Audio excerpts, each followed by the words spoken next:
yeah. I don't believe in destiny, I just do what's best for me. Don't listen to my enemies, they're just full of jealousy.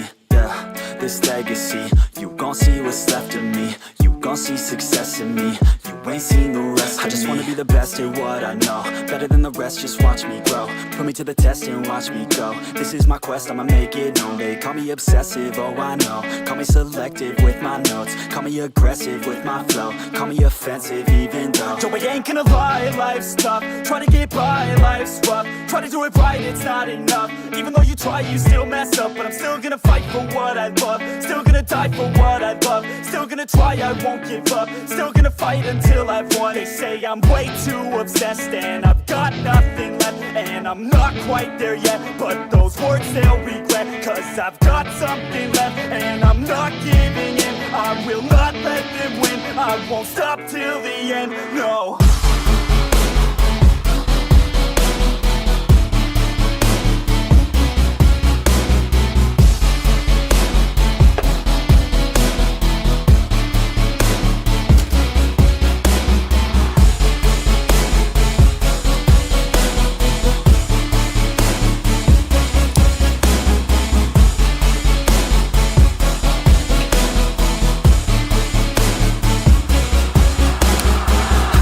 Some injuries, mentally and physically. Studied them religiously so I don't repeat history. And people won't admit to me they don't want a victory. Bad enough to get a C, they'd rather just go leave it be. And oh, this journey I've been on since 13. Working hard and learning, never stopping searching. Yeah, it's burning, all this passion hurt.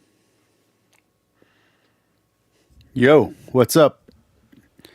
Okay, so we're going to let some people come into the room, so we're going to play a little bit more music, wait till other people get in here. We got a lot going on today. But I'm going to give the stream about 5 minutes before we really get into it. Hurts me. I took action working, writing down these words. No, I'm not okay, I just want to be something. I don't want to be nothing, living all alone. No, I'm not alright, I'm just barely getting by. But I'll tell you I'm just fine, so you leave me alone. They say I'm way too obsessed and I've got nothing left. And I'm not quite there yet, but those words they'll regret. Cause I've got something left and I'm not giving in. I will not let them win, I won't stop till the end, no. So I did try to go live on Facebook, but it didn't allow me to for some reason. I'll have to fix that setting for future streams.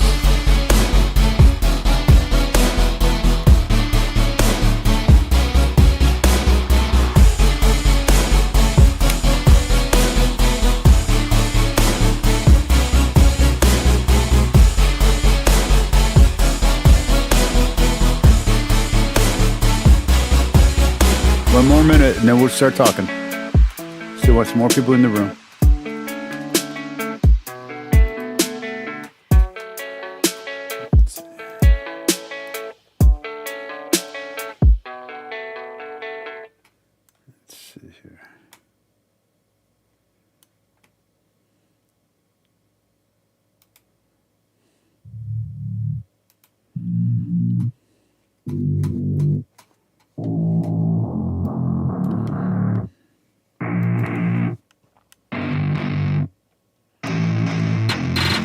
What I want, I get what I need. Every single day I'm heading off to my dream. And I get everything that I damn well please. I don't give a damn if you all listening to me, cause I run it. I'm the only one that really want it. I'm the only one that's really on it. I'm just being honest, I'm just doing everything I promise. Cause I want it bad enough that I'ma make it as an artist. And I know I'm not the smartest and I know I'm not the largest, but I promise you that I'ma be the one that worked the hardest. Cause I promise you that I'm just getting started. And I promise you that my skills are getting sharper. So I'ma get charted, can't be guarded. Nah, I'm the one to get retarded. Get the party started, yeah, get the party started. Yeah, so let me get up on it, yeah. Bitch, you got me fucked up, I don't know what's up. Hey, Thomas. All right.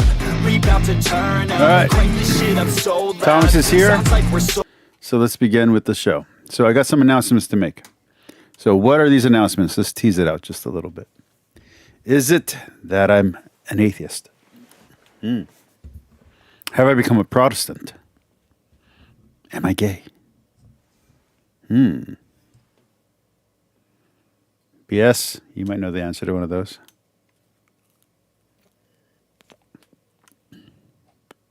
Hey, Resisto. Am I not really Hispanic? Have I decided to become Jewish?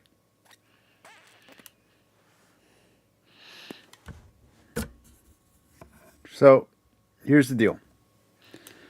I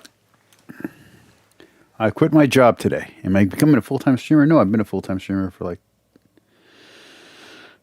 the last year, and though I've gotten to monetization, I have not made enough money to make a living. So, as of Monday, I'm going back to corporate.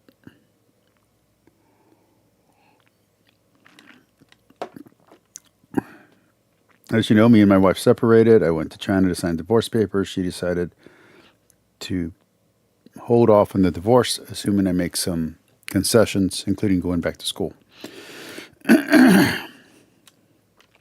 One of these concessions. So yes, I am single. For those interested. Looking at you, BS. Or GER.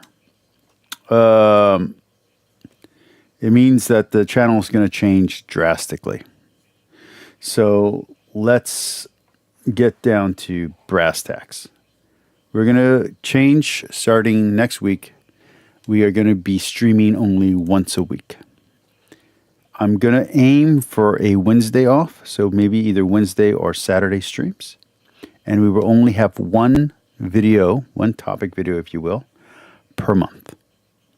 I know that's a drastic cut from where we've been, but it is a change that has to happen because I currently can't pay shit.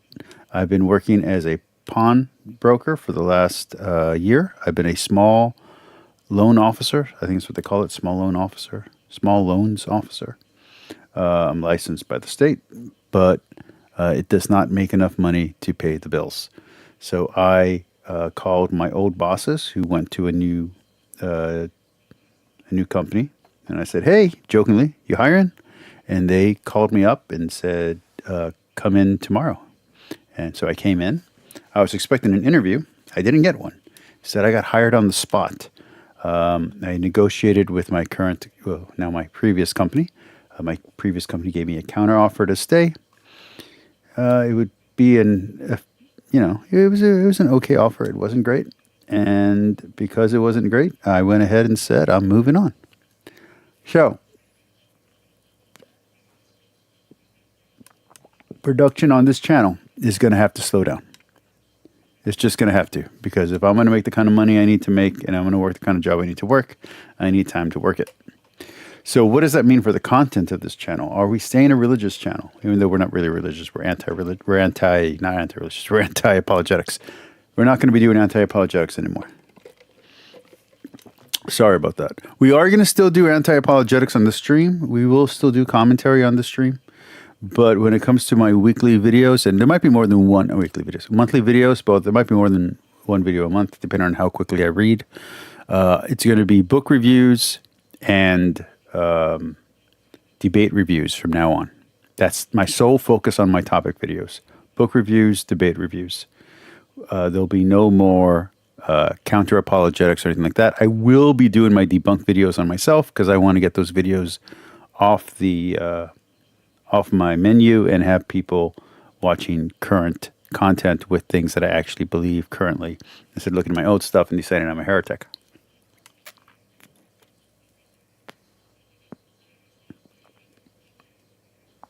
Also, the last videos that feature my wife or ex-wife, however you want to put it, are going to be deleted soon. So you want to watch those, watch them. But they will be gone. I will be going back to school at some point. And this channel is still going to be alive, but it's going to be limping because it will not be getting fed as regularly as I currently am feeding it. I will be working most days until 10 p.m. And my goal is to make $60,000 in basically 3 months. That's my goal right now. If I do, all my financial issues are solved. In fact, they'll be solved well before then. But if I don't, then I'll have to continue looking for other work. But I'm going back with my old bosses to make good money to pay for all the stuff that I enjoy and to pay for my dad's situation. So that is the announcement. No more daily streams and no more weekly videos. And the channel's focus is going to change to, but when I say book reviews, I don't mean like fiction books. I mean like theological, scholarly books. So we'll still be looking at apologetics. We'll still be looking at philosophy. We'll still be looking at scholarly works, including popular and on the academic level. We'll still be reviewing all of that, but we will not be doing daily anti-apologetics. So sorry. But yeah, that's what's going on. And like I said, if anyone knows someone who's single and interested,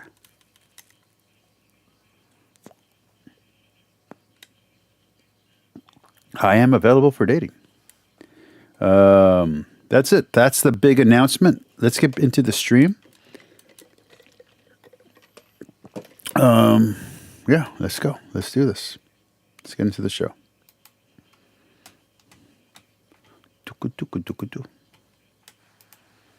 Book of Revelation explained. Watch this. All right, let's see it. The book of Revelation, especially the first 4 horses of the apocalypse. The question is, why these 4? Why these colors? There is information contained in the colors. God is not trying to confuse us, and He's not just throwing colors out there. There must be a rational justification for why He picked these 4. So 2 things to note here. First, the imagery that is used in apocalyptic literature does not always have a set significance, because part of the purpose is to allow the readership to engage with the text and create meaning.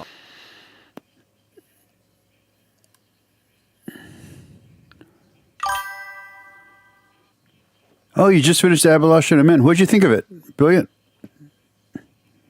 Awesome. So I just finished Candida Moss's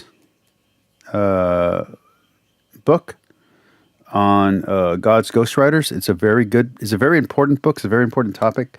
She kind of butchers it just a little bit to get to her political agenda, but I think it's still a very important book. I highly recommend reading it, with the caveat that be prepared to hear a lot of progressive wokeness that is going to burn your ears and make you not want to read it, but read it anyway.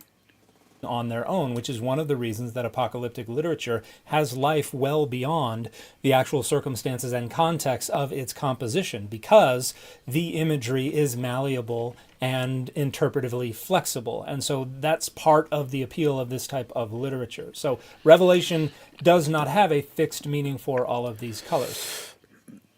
Real quick, the colors, if they do mean anything, are probably the countries around them, countries around Israel at that time, or it could be representative of certain political factions. Again, at that time, not today. It's not predicting the future. However, there are rational explanations for what's going on here. And for the best discussion, I would... And there's also tying into previous apocalyptic literature that also kind of explains what everything is. Kind of explains,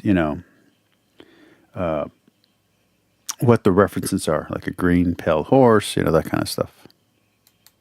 I highly recommend Craig Daniel. Kester's Revelation volume in the Anchor Yale Bible Commentary series. And here are the 4 pages that discuss the horsemen of the apocalypse. And then you can also go into the textual commentary verse by verse and see what Craig has to say about the colors of the individual horses. But in short, what the author of Revelation is drawing on Scotch, as by the way. inspiration are 2 passages from the book of Zechariah, Zechariah 1 and Zechariah 6, where we have these stories about riders and then chariots being pulled by horses, and they are white, black, red, and then speckled or spotted or something like that. And so the only change in Revelation is that the speckled or spotted horse is now a light yellowish pale green color, a kind of sickly pallor, and there the rider is death. So obviously the color is meant to represent a pale, sickly, dying pallor. And then the white horse is representative of conquest and victory, because you had emperors and others who were successful in battle who would ride victoriously on white horses. The black horse is representative of an ominous future for the economy, where prices are all going to get out of whack. They have the scales of commerce in their hands.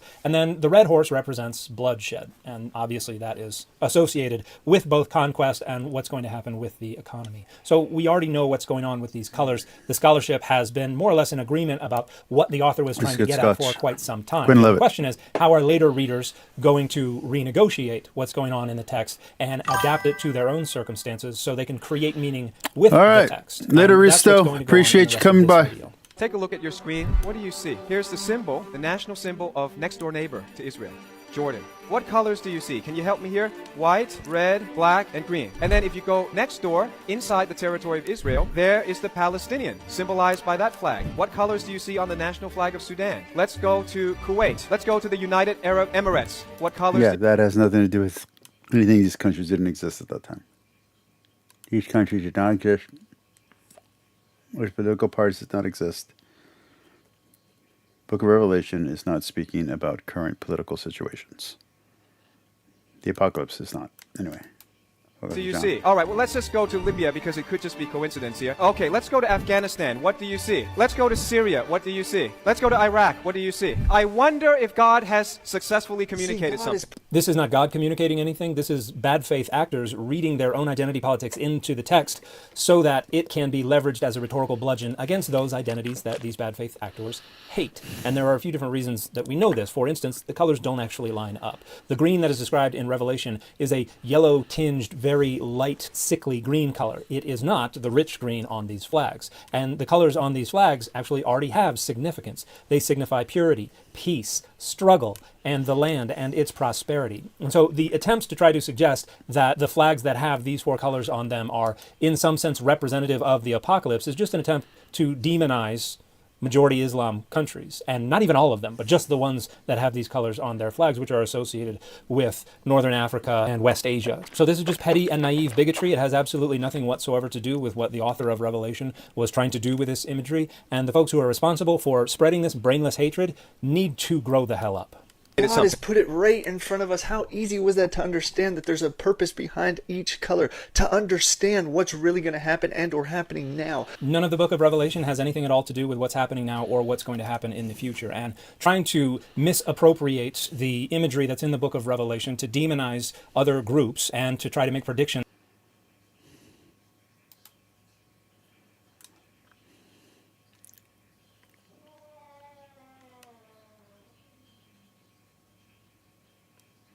Hold on. I gotta check on something. I'll be right back.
Okay, we're good. Let's keep going. Ugh. 7 in the context of the predicted fall of the temple, and as the answer to the question about when these things, including the predicted destruction of the temple, would take place. 13:14 fits more appropriately. 7 in the context of the predicted Gospel of Mark, you'll see that it's dated at 70 AD. Interesting. Why? All right, let's see it. Because all the critical scholarship knows it's so amazingly accurate about the fall of Jerusalem in the Rome-Jewish War when Rome destroyed Jerusalem. So hang on, it must have been written around the time of the fall of Jerusalem. It's just too accurate. Okay? That's how they look at it. So this commentary fundamentally misunderstands and misrepresents the actual position of critical scholarship on the dating of the Gospel of Mark.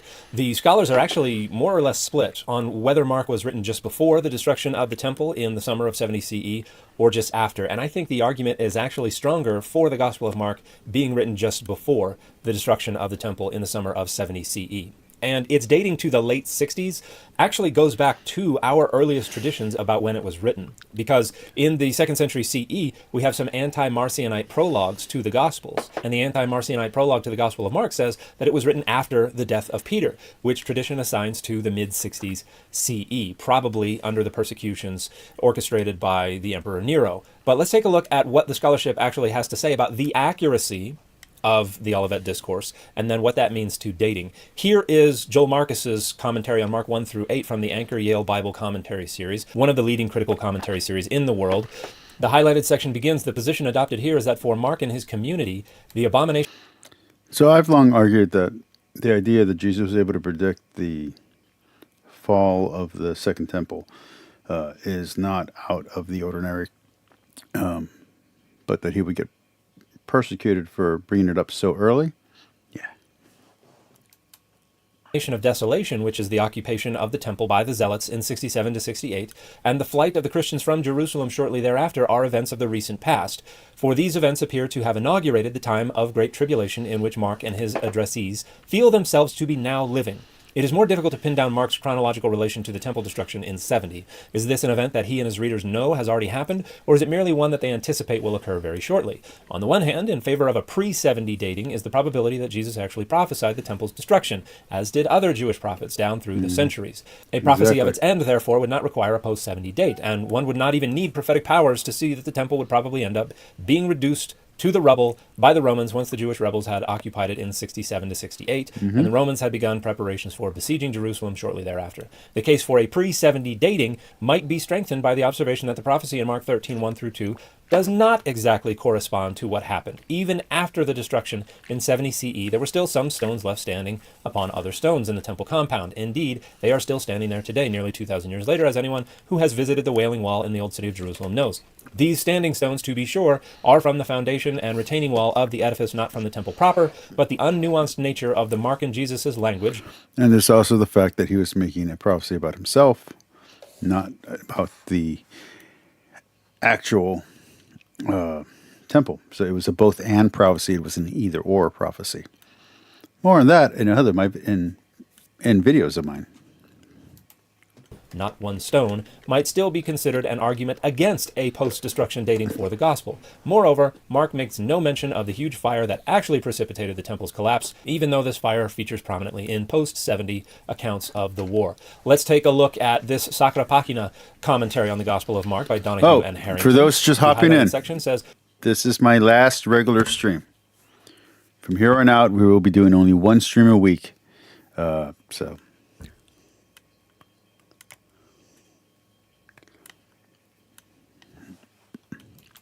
So the early patristic tradition, the content of Mark's Gospel, and events at Rome in the late 60s of the 1st century CE all point to Rome around 70 CE as the historical setting for the origin of Mark's Gospel. Whether it was composed shortly before or shortly after the destruction of the Jerusalem temple in 70 CE is not clear.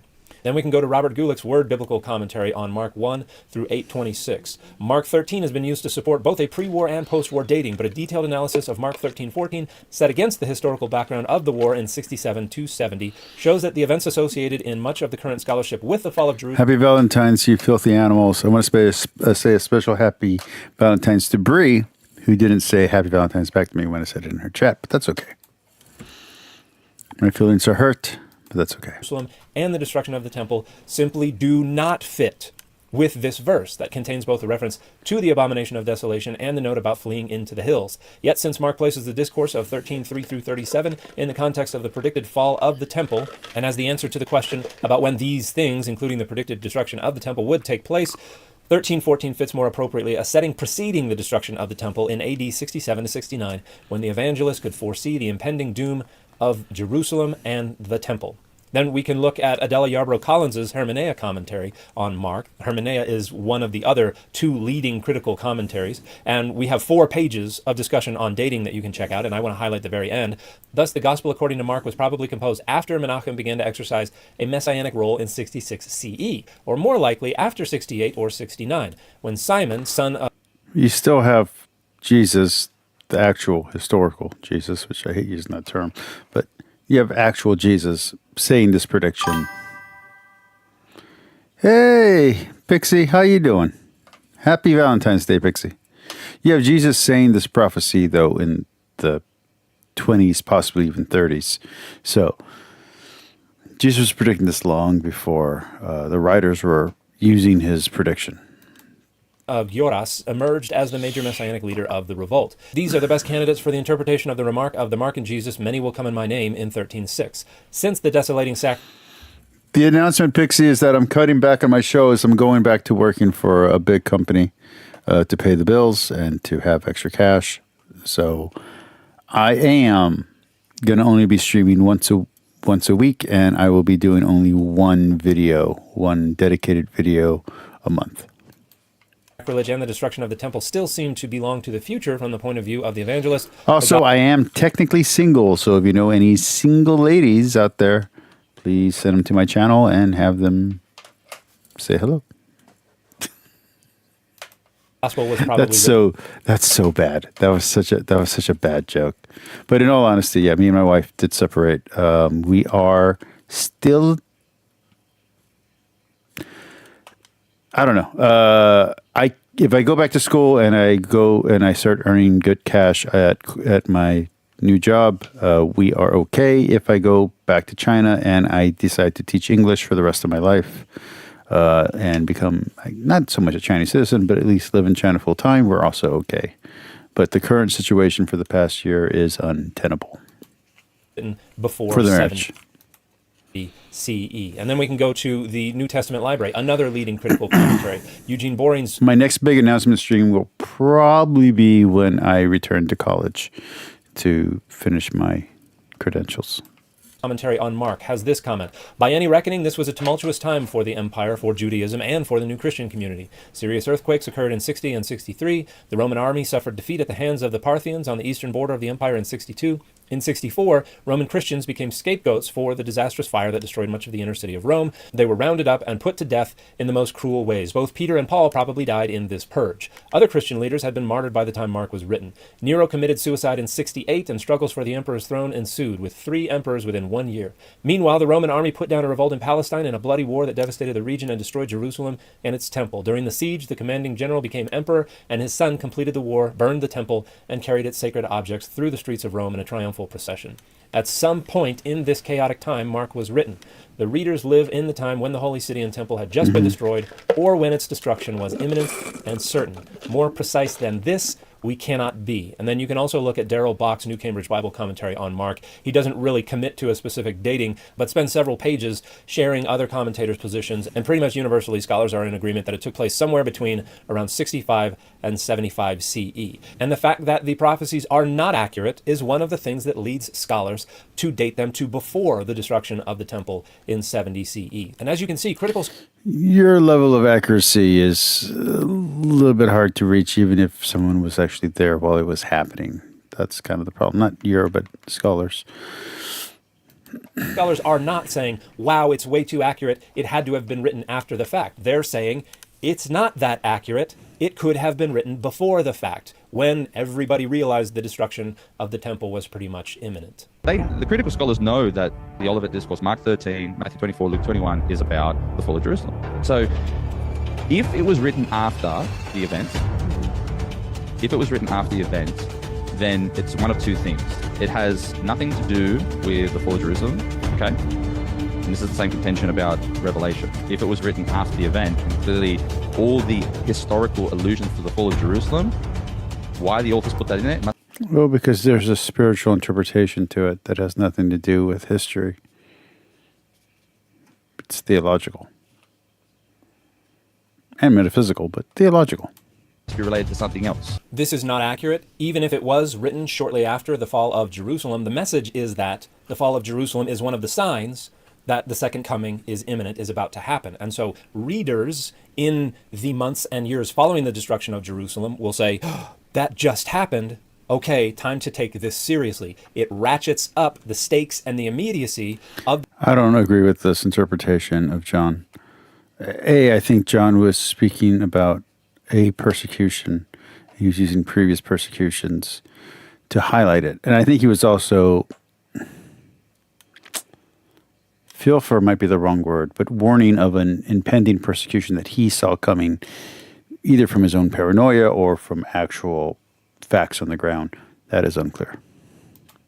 The second coming of the end of the world, and it evokes an emotional response in the audience, in the readership, which is precisely the rhetorical point of these prophecies. This is supposed to make them feel like this is imminent. And if it points to something that they know recently happened, then that just ratchets everything up. So yes, there is a perfectly rational rhetorical function to referring in the text to something that happened in the audience's past. The notion that it can't have referred to that because that already happened, therefore it must refer to something else, is pure and utter nonsense. No, that's not utter nonsense. Again, he could be referring to theological and metaphysical truths. We don't know because it's written in very dense coded language. So you calling it nonsense is not true. This guy... the implication that this guy's trying to reach might not be there, but his reaching isn't a sign of him being nonsensical. It's just a sign of you not agreeing with his interpretation. If it's written before, it's showing prophetic fulfillment about what Jesus said was going to happen. This is also not accurate. What it shows is that people understood. Homie, if I make a prophecy about who's going to win the next Super Bowl and I'm right, it's a prophetic fulfillment. Sorry. Again, it doesn't matter that you don't like that. If I predict what the numbers for the lottery are going to be and I'm correct, that is a prophetic fulfillment. It doesn't matter any of the other details. If I predict something and that thing that I predict comes to pass, it doesn't matter whether or not you believe I have spiritual powers or a connection to the future or if I'm psychic or whatever. The point is that I was correct. Jesus made a prediction. The prediction came true. The prediction was talking about his body. But because it was related to real events and the writers used real events to highlight and heighten the intensity of the prophecy that he said, which again was talking about his body because he wasn't actually talking about the temple, then gets highlighted by people like this guy who doesn't know what he's talking about and people like you who... let's face it, you don't really like the religious takes on these things, at least not the orthodox or traditional takes on it. And you're trying to highlight differences that don't actually exist. It's a both-and situation. It's both a prophecy that came true, and it's a metaphor that Jesus, or allegory that Jesus was using for his body, as it explains in the text itself. This was imminent, this was almost certainly going to happen, and as I have shown, the critical scholarship points out the fact that the predictions were not very accurate is a good indicator that this was the author of the Gospel of Mark making a prediction about what was about to happen and getting it. Or, again, as the Bible itself says, it's not talking about that, it's actually talking about Jesus' body, and people just misunderstood it, and people are still continuing to misunderstand it, and even as we saw in the previous video, trying to apply these predictions to modern day politics, which have nothing to do with the context of when these books were written, even if they were written 100 years after the death of Christ. It right in the main spokes, but getting the details wrong. So this betrays two problems with an awful lot of biblical apologetics. On the one hand, apologists are not very familiar with the critical scholarship. What happens is they become familiar with caricatures of the critical scholarship that are developed precisely so that... what happens is that they're familiar with other apologetical scholarship, and they're familiar with other opposing apologetical scholars. They don't care what you have to say.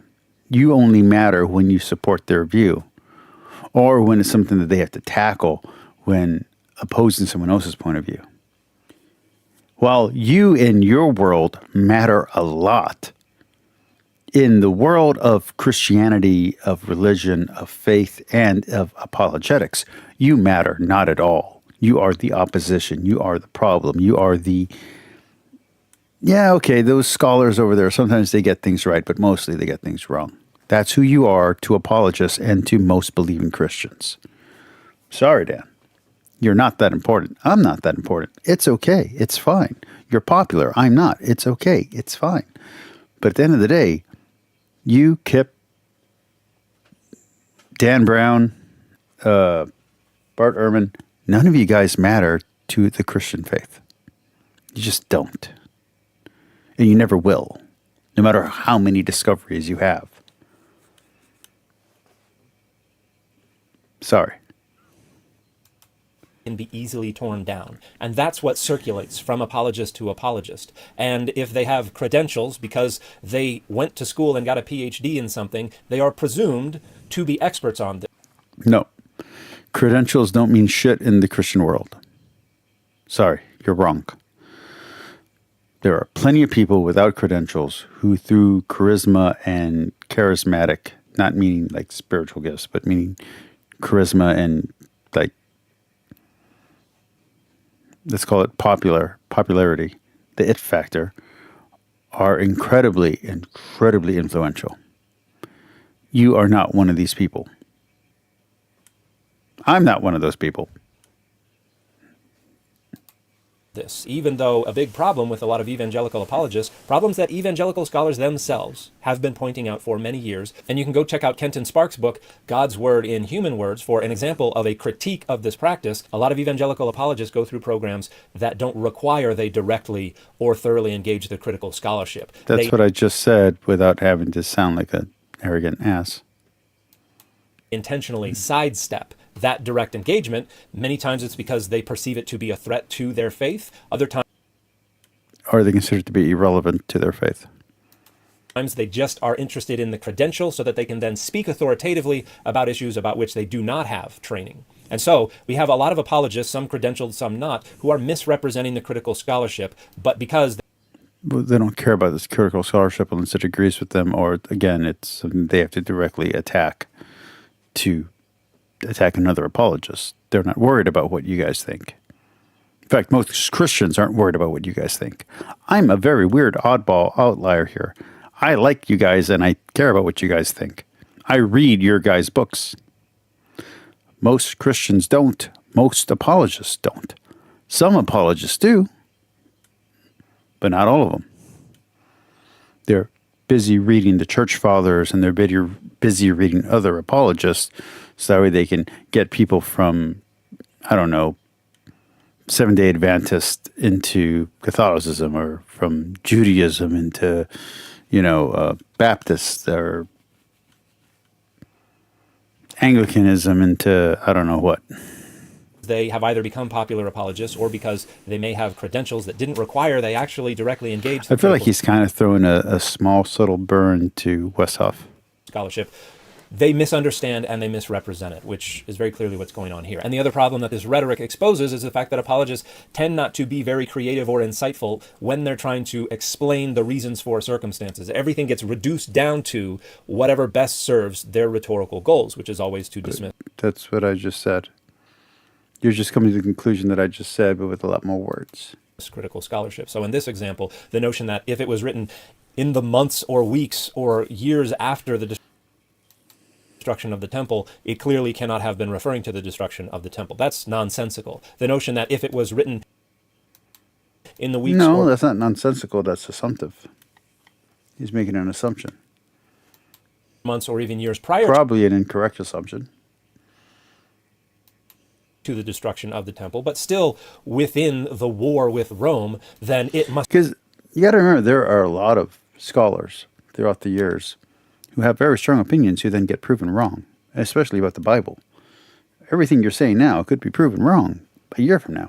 So if tomorrow morning, they discover that everything in First Kings and Second Kings and in Judges we have evidence for. Suddenly there's evidence of Israelites sieging Jericho. That changes the entire narrative, and everything that you guys have been saying for the last 2-3 years just goes right out the window. And that's what apologists are counting on. They're playing the long game. You're playing the short game. That's the problem here. Good science, good scholarship always has to play the short game because you have to be open to critique. Good apologetics never has to play the short game. All you need is the smallest, tiniest probability. Yeah, heck, you don't even need probability. You need the smallest, tiniest possibility. All it has to do is be possible. And then you just play the long game until evidence comes along that supports your claim. Sorry, man. You have the losing hand. It's not because you're not correct. Your ace is an ace. Your 2 is a 2. But you put all the cards together, they mean nothing. Meanwhile, the guy next to you has a royal flush. Or he has 4 of a kind, even if they're all 2s. You're playing a losing hand. I respect your losing hand. I think what you're doing is super important. I think what you and Kip and Dan Brown, and I'm saying Dan Brown on purpose to be an ass, Dan Brown and Bart Ehrman are doing is incredibly important. I really do. But it's not relevant to the apologetical or Christian audience. Christians aren't watching you. Believing Christians aren't watching you. If someone's watching you or they're watching Apologia, they're watching because they already have doubts because they want to play with those doubts, or because they feel arrogant that they're not going to be tested by the doubts that you have or the questions that you have. Like I said, I'm a weird outlier, dude. I love reading scholarship. I love reading ancient texts. I love reading information about ancient texts. Right now, I'm reading God's Anatomy. Nothing in there is stuff that I don't already know. Although some of the stuff is refreshing, like it's stuff that I haven't read in a really long time. So it's good to hear it all compressed. Most Christians aren't going to read God's Anatomy. They're just not. They're not. They're going to read the book about Jesus Prays for You or Jesus Calling. They're going to read that before they ever read God's Anatomy. You're talking to your own choir. And that sucks because what you're saying is important. But taking this stance isn't helping. You're doing the same thing that Trent Horn is doing, except you're doing it on the atheistic scholarly side, and you're not an atheist, which is a different issue. And Trent's doing it on the Catholic side. And James White is doing it on the Calvinist side. These biases are stupid, and they create walls that prevent real information, real knowledge from progressing. Because I don't care about your point of view, because I don't care that you're a Mormon, because I don't care that you're using scholarly or atheistic talking points. I can listen to you and gain really good information about the Bible. Most Christians can't. The moment you start talking the facts that you're talking, they shut off their ears and they can't hear you. Must be prophetic fulfillment, which is also absolute nonsense. And as an example of the inconsistent methodologies that apologists apply to these questions, we might ask this apologist if Joseph Smith had prophetic insight decades before the Civil War began in South Carolina. I'm okay with Joseph Smith having prophetic insight. But I'm kind of consistent like that. I don't have a problem with magic and all that stuff. I don't think magic's real. I don't think, I generally don't believe in that kind of stuff. But I don't have a problem with it being claimed, and I definitely don't have a problem with it being real if it is real. But again, I'm an outlier. Joseph Smith predicted that a civil war would begin on the question of slavery in South Carolina. Was that prophetic insight and prophetic fulfillment? Why not? Or was that just a good guess based on what everybody was expecting to happen? Obviously, not every prediction that occurs before an event is prophetic insight, and particularly when they don't get all the details right. And we can agree to disagree. Okay, let's move on from Dan. Let's check it out. Let's see what we got. Let's go at least one more video.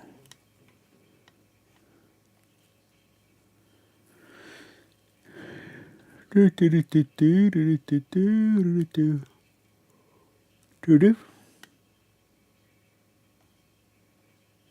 love this cover. I want to do one more video before we call it a night.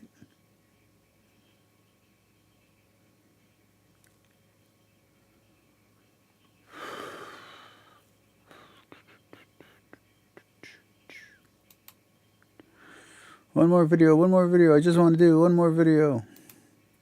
There has to be something here that I want to watch with you all. One last watch along. Oh, I love this chick, but you guys will, like, the few people that are watching will just jump out. Digital Hammurabi. Let's do some Digital Hammurabi. Let's finish off with them. This will be the last thing we watch on this channel together as a daily stream. Not all of it. We'll just see a little bit. I love Megan. I love the channel. So yeah. Many of our sources for information were created by or for wealthy ruling classes.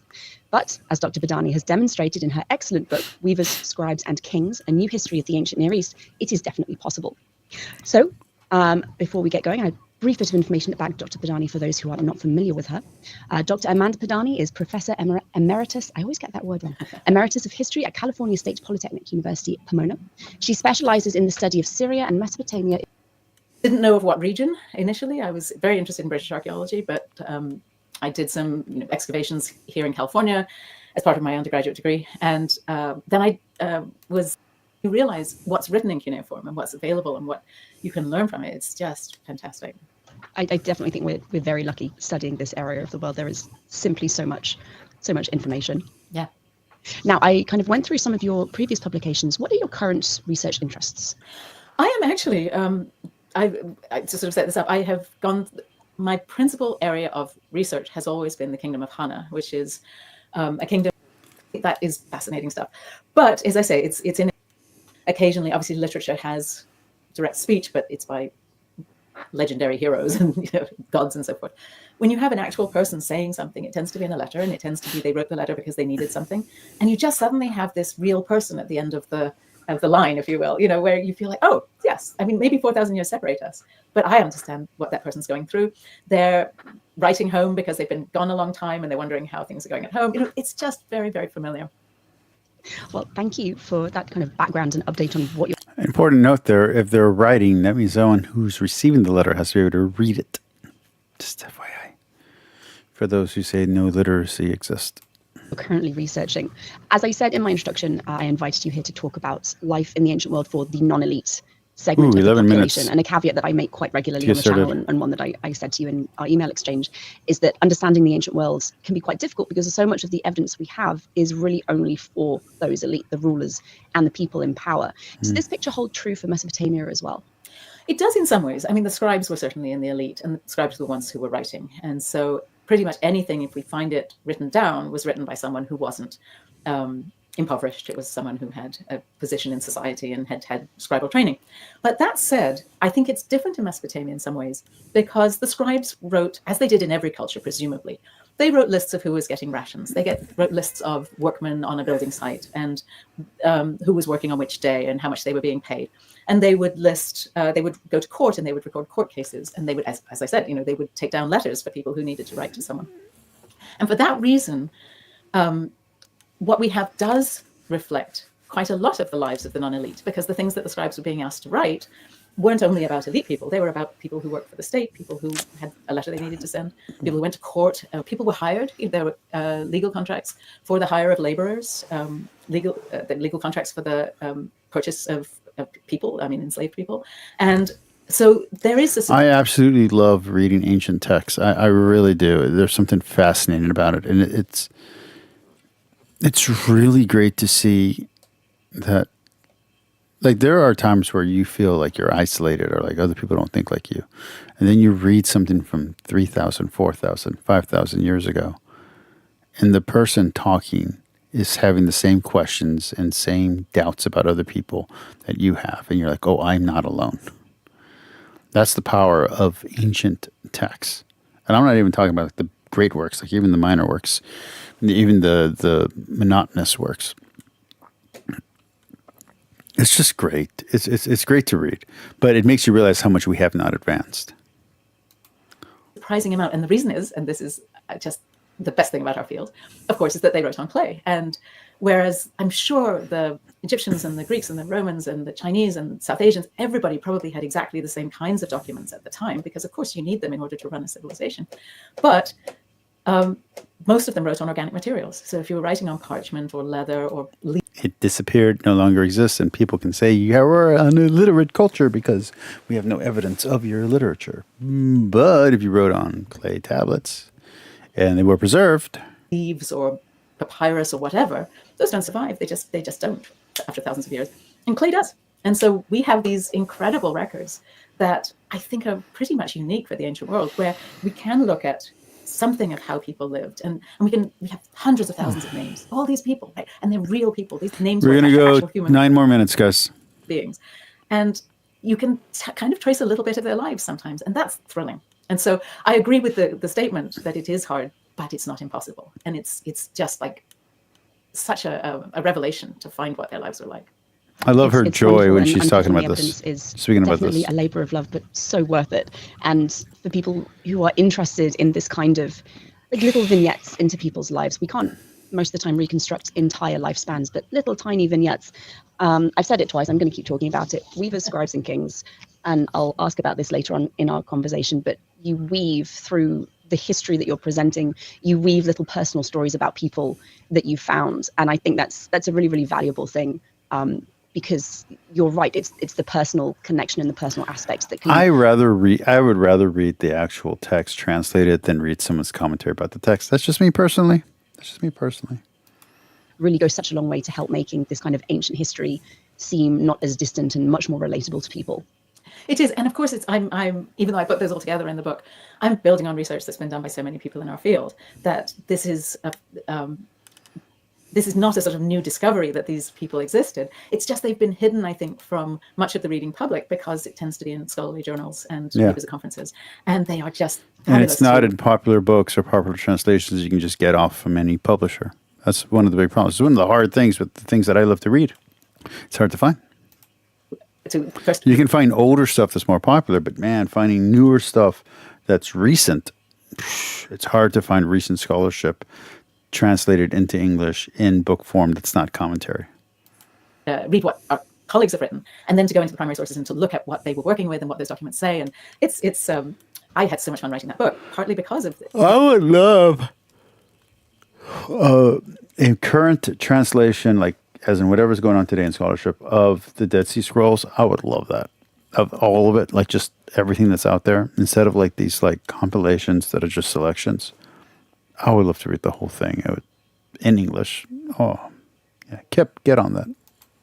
The innumerable sort of aha moments of, oh, look at this person, look at this person. They lived and breathed and in funny ways, because I also love family. Because the complete Dead Sea Scrolls are not the complete Dead Sea Scrolls. That's really disappointing. I want to read the whole thing. History, so I've done family. I want to know how many straws they had or how many forks they had in their cupboard. I want to read the letters of them complaining about each other, about the guy who couldn't spell right or the guy who stunk. I want to read all of it. In many ways, I can learn more about some of these people who lived thousands of years ago than I can about my own great-great-grandparents, because for them, great-grandparents have maybe birth date, death date. That's about it. And when you have a little archive that includes a particular group of people in cuneiform, you can fill out so much about their lives. It's really exciting. It's a wonderful thing. Now, you were saying that we have a surprising amount of evidence, maybe not written by or for the people, the ordinary people that we're talking about, but we have things that talk about them or refer to them and what they're doing. Is it easier to uncover this kind of evidence for some time periods or some places than others? I don't know. I'm not feeling this, guys. I love this topic. I love these two people. I'm not feeling this particular episode. Let's move on. Let's get some excitement going on here. Ooh-wee. See anything here? Anything? Because this is going to be it for a long time. We just do weekly from now on. Anything that we want to watch that we haven't?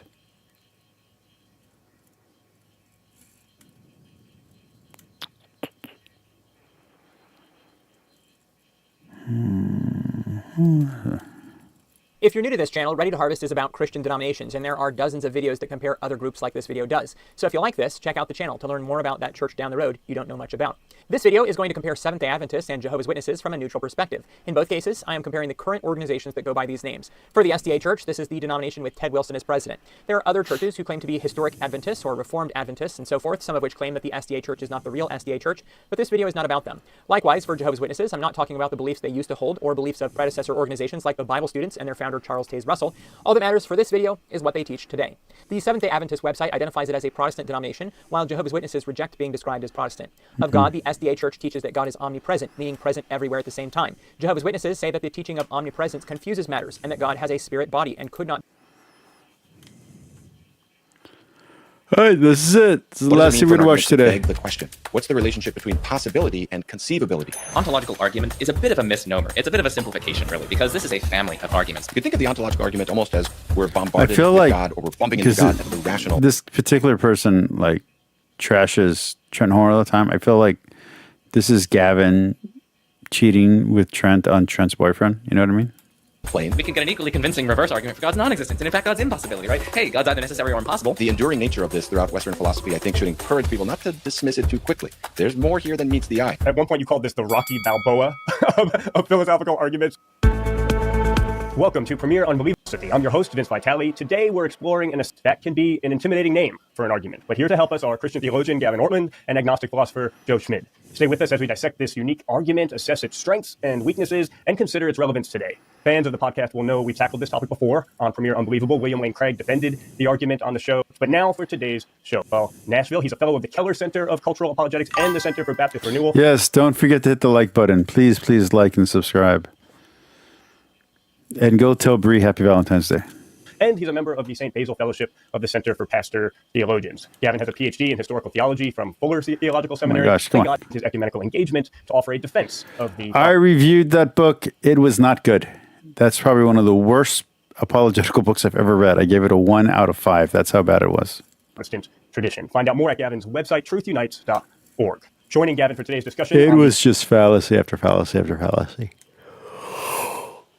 Which will be interesting to see how he does against this guy who's like calls out Trent on Trent's barely half fallacies. So yeah. The ontological argument is philosopher Joe Schmid. Joe was highly recommended to our executive producer by Alex O'Connor, who many of you will know as a regular on the show and an extremely popular YouTuber at Cosmic Skeptic. But Joe's currently working on a PhD at Princeton University, go Tigers, and he's published articles in metaphysics and philosophy of religion.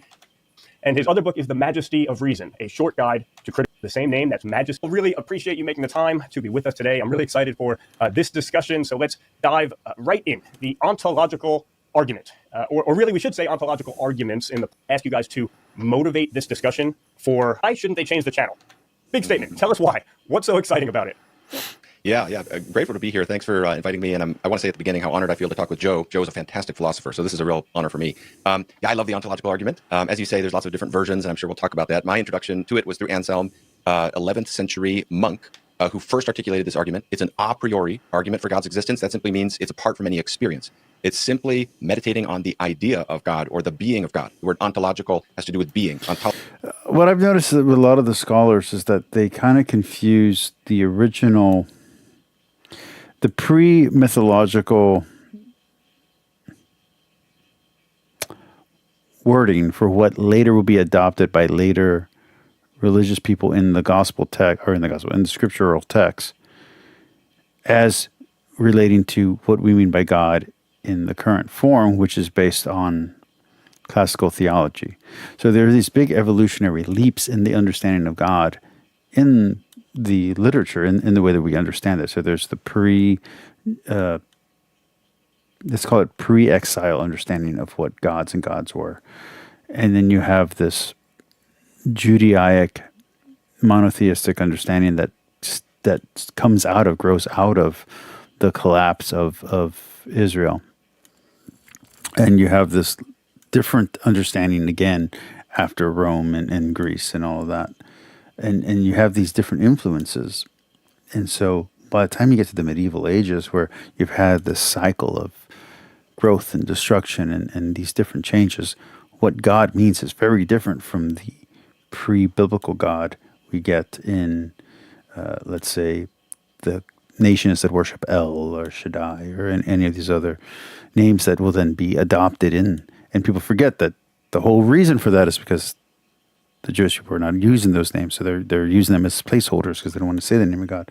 So I think there's a lot there. And I think there's a lot missing when people come to look at these arguments, especially from Joe Schmid's point of view, where they're doing like anti-apologetics. They're trying to deconstruct it, the original form, but that's not what we're at. We're saying, no, the progressive revelation means that we're well beyond what that original understanding was. Psychology is the study of being. So this is a very abstract argument. I think the great challenge for Joe and I here might be trying to help it not get so technical and in the weeds that we lose too many people, because it does get very technical. But I love the argument. All right. He never said anything, and I'm already done. Okay, so This way to articulate the argument. Why might we accept that first premise? That God's maybe not this would be the first video that I do will be this, where we'll be reviewing this debate. All right, everyone, thank you all. Have a great night. Remember my announcement. We are let me switch to the big screen. From here on out, we are going to be doing one stream a week, and we are going to be doing one video a month. That's it. One stream a week, one topic video a month.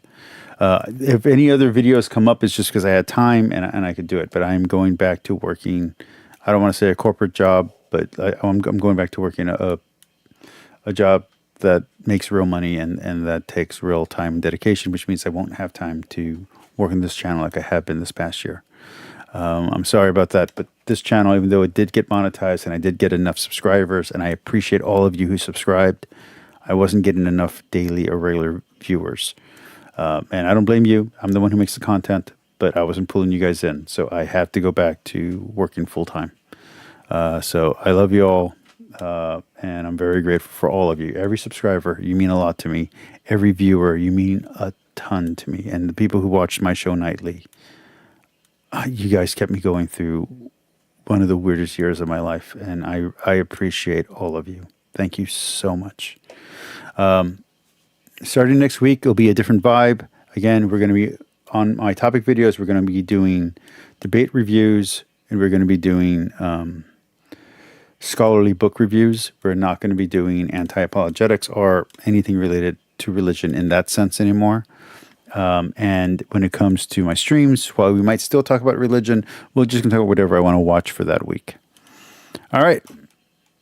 This was a great year. I appreciate all of you, and you mean a lot to me. Pixie, I love you. Thank you for dropping by. Risso, thank you for coming by. Thomas, I love you. You're going to have to find a new nightly thing to do. I hope you still join me when I do my weekly show. It's either going to be on Wednesday or Saturday. It depends on what my work schedule is. I'll find out Monday.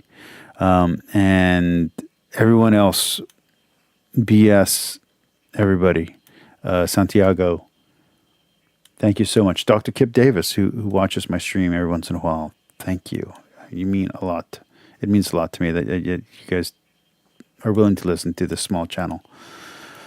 Hopefully one day I get big. Hopefully one day one of these videos catches on and I can do this full time again. But for now, it's been great. I love you all. Good night.